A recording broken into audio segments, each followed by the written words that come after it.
Hello, everybody. It's George from Ireland. Welcome back to my channel. A day late for St. George's Day, expressing how unimportant it is to me. But now, as you'll know, I would sing "Give Me Patrick in my heart, keep me Irish." By the way, St. Patrick came from Great Britain. We often say Wales. We don't know the west coast of Great Britain. So there's no concept of Wales, Scotland, England at the time. The English often sing, "Give me George in my heart, keep me English." So St. George is a fascinating character, the patron saint of England. So he's thought to have died on that day, 23rd of April, in the year 303 Anno Domini. So people sometimes say he was Palestinian. We don't really know, possibly Cappadocian Greek, as in that sort of west central Turkey, the area of that very soft rock where they carve house into rock and often go in hot air balloons these days. So the story goes as part of the Praetorian Guard, as in the bodyguard for the Emperor Diocletian. The one who built this palace there at Split in Croatia, or Spalato. So a megalomartyr is a great martyr.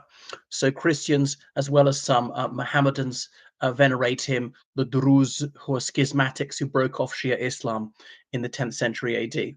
So there's a hagiography of him about him battling the dragon, one of the 14 helpers. So he's a patron saint of many, many countries, not just South Britain. Ethiopia, Catalonia is that a nation? San Jordi, they give out books and read stuff. I'm a Catalan classmate, well, college mate told me that. I didn't have known that.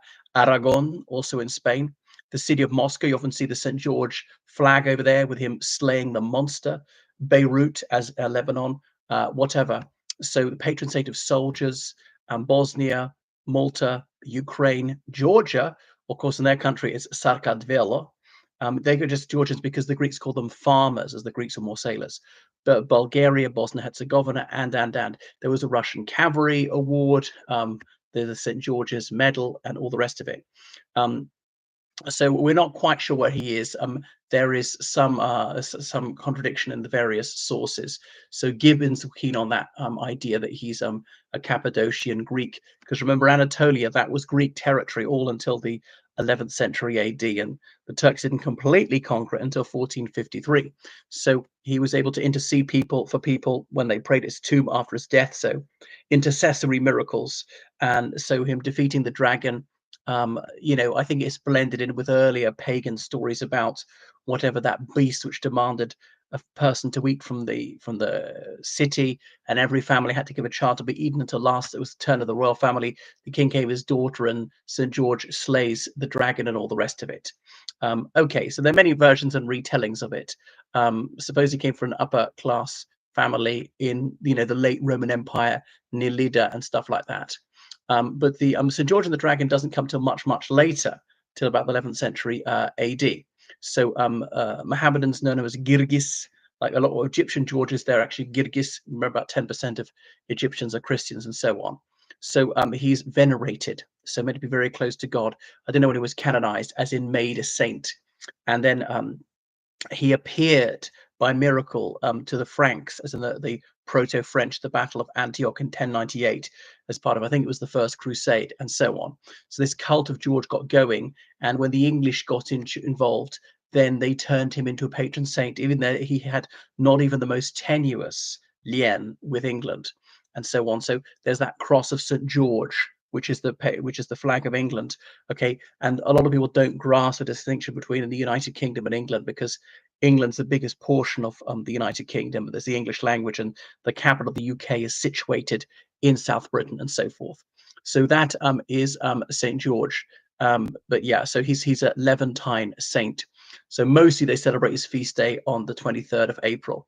And I think that's in Orthodox Christianity, as well as in Western Christianity, but he's quite big for the Assyrian church in India as well. So he's the patron saint of whatever you want to call him patron saint of.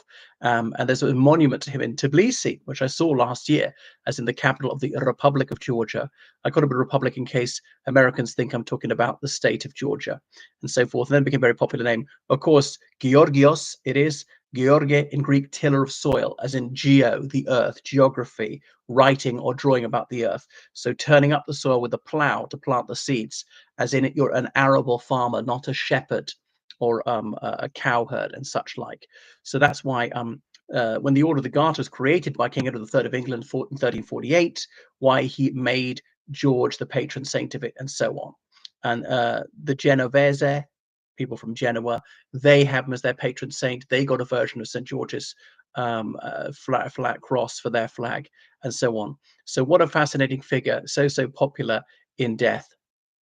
So he's meant to be gallant and battling evil. So I remember my teacher, Mr. Black, when I was little, said, well, Christians don't have to be all meek and mild, and they can be tough and they can fight, like Jesus in his righteous wrath, driving the moneylenders out of the temple who desecrated it with their usury, and so forth, with their, what's that special word for greed, for money, and only for money.